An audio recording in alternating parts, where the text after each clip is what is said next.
So, this is awkward. It's been a while since my last episode. Too long. I dropped the ball.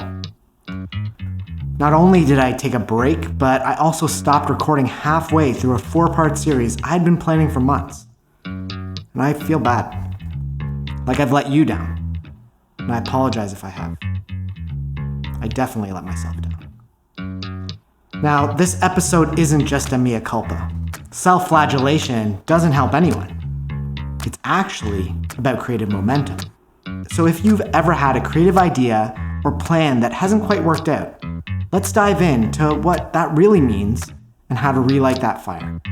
Hey, it's Matt, and welcome to the Photo Proventure Vlogcast, a place for photographers to get better, one action at a time. Subscribe if that sounds like you, and let's get into it.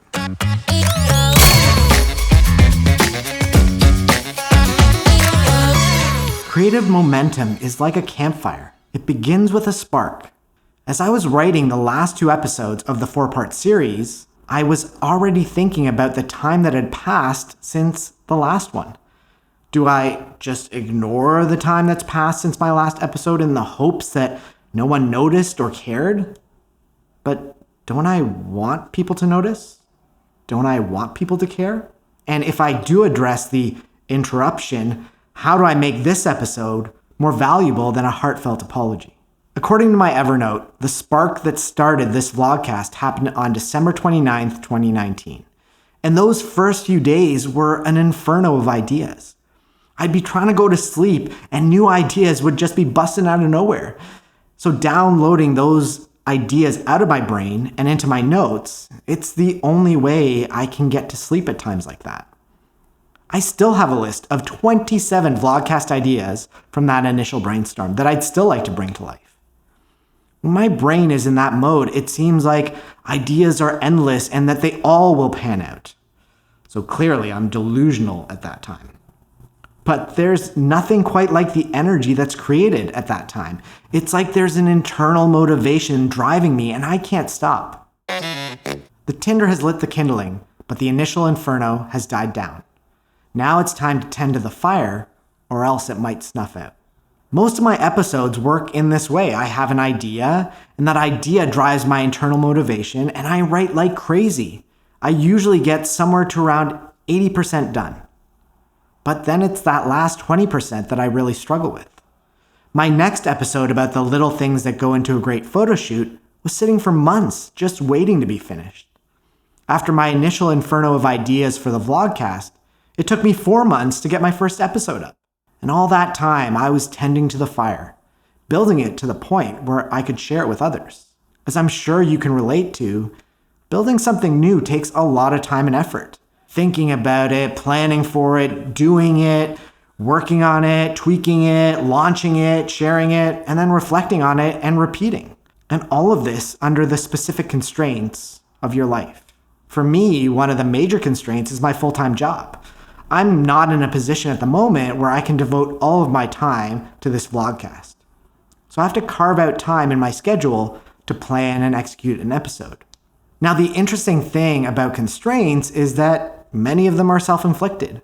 They're called priorities. The illusion that there's a work-life balance to be found is something that I just don't buy into anymore. There's only life and choices. And each person's balance is unique to them and ideally should reflect their priorities and their values. Perhaps each priority is like its own individual little campfire, and all of us may have many fires going at the same time, and we have to choose which ones to tend to. And then there's the stuff that life just throws at you that's more important than work.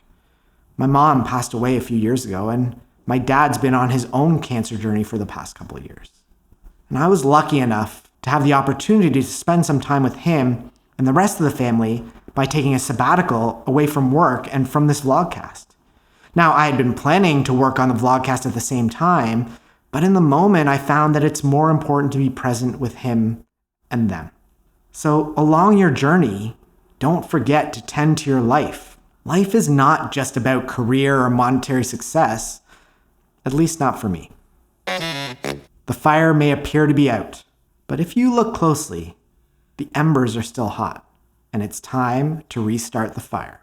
Now, anyone who's had to restart a fire from embers knows that it's a lot of work, just as much, if not more, than starting from scratch sometimes.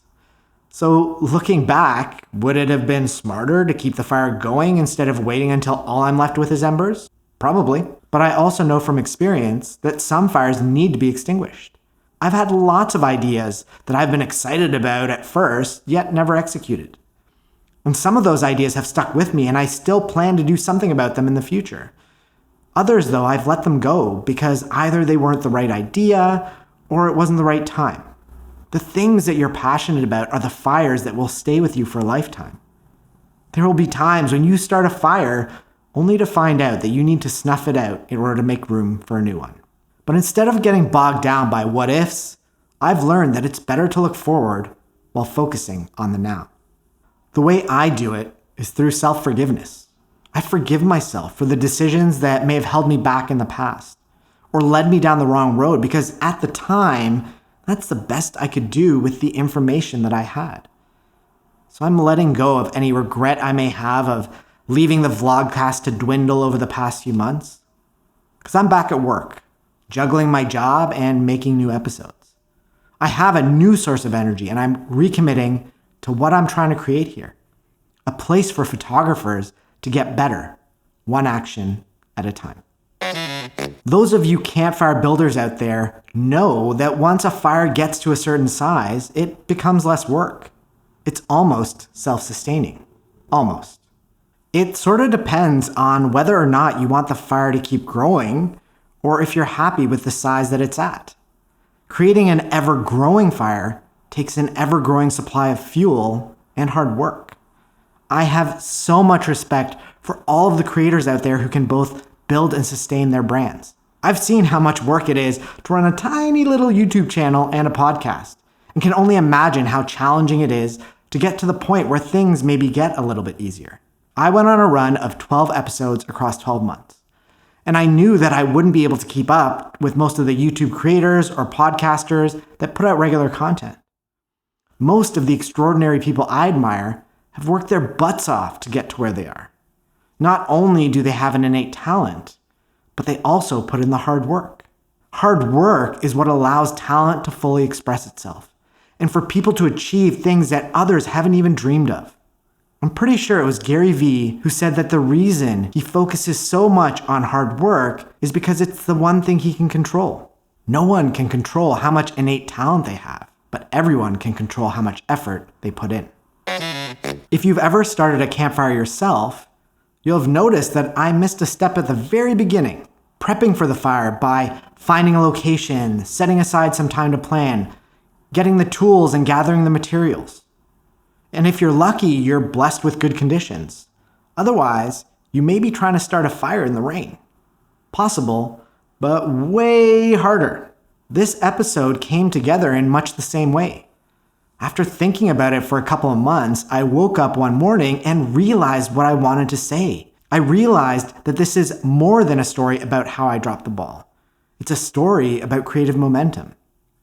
And really, all of my creative endeavors work like this. The 4 months between having the idea for this vlogcast and the first episode were spent prepping and planning and problem solving. Because if you don't know this already, being a photographer, or really a creative in any sense of the word, is about problem solving. So here are some things that you can action between now and the next episode, depending on where you are in the fire building process. Prep. What foundation do you need to lay to be successful? Create sparks. Use your unique perspective to dream up something that gets you excited. Light the tinder. When you find excitement, lean into it. With excitement comes creativity. Add some kindling. Once you've lit your fire, do the work that supports it in becoming a reality. Stoke your fire. If your fire is going, keep at it. Success comes to those who don't quit too early. Build or sustain. Decide on whether your fire is big enough or if you need to make it bigger. And remember that there are other campfires in your life that you might need to tend to. Keep it going or let it go. Some fires will stay with us for a lifetime, while others we need to let them snuff out to make room for new ones. 118 of you, as of today, have chosen to subscribe to this vlogcast. This may be very small in the world of YouTube, but to me it's significant. It means that you and 117 other people found something of value or interest in at least one of the episodes. And so I'd love to hear from you. What is it that led you to subscribe? What would you like to see more of, or what would you like to see less of? I really do appreciate your support. I've always told myself that even if I can help one person take a step further on their journey into photography, then all of this is worth it. So thank you. And if you're new to this channel, it would really help if you chose to subscribe, like, or comment on the videos. Knowing that there's someone on the other end getting some inspiration, value, or even entertainment adds fuel to my fire. So between now and the next episode, try one new thing and get closer to the photographer you want to be.